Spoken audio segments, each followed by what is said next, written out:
Hello, today's devotional is from Daniel chapter 7 and it's verses 9 to 14.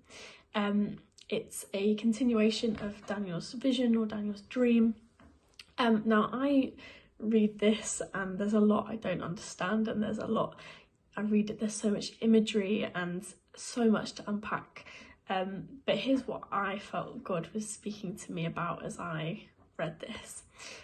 So in verses 9 to 10 there's a description of God and of his power, and he's described as the Ancient of Days, who is dressed in a pure white garment and is seated on a throne of fire, which I thought was pretty cool.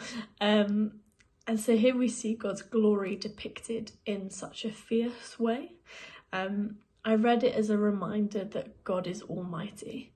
He is the perfect judge and he dictates justice.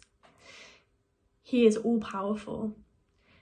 And I took it as a reminder to not limit God to the kind of God that just works for me and that fits in nicely as like this kind of cartoon idea of God, but that he is all-powerful. He's seated on a throne of fire. He's seen here in this passage of vanquishing his enemies and slaying them.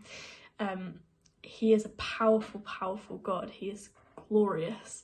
I just read it as a reminder, as this is actually who God is. And then in verse 12, it talks about the beasts in the dream having their authority stripped from them. Or in another translation, it says that their dominion was taken away. And that's all about Jesus receiving all dominion over the earth. And unlike the beasts before, Jesus' dominion is everlasting, it is permanent, it is complete. And there's just probably so much more going on in this passage.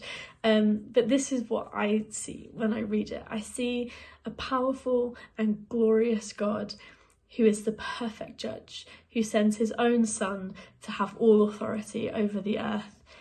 And that is an everlasting victory and an everlasting authority that cannot be moved.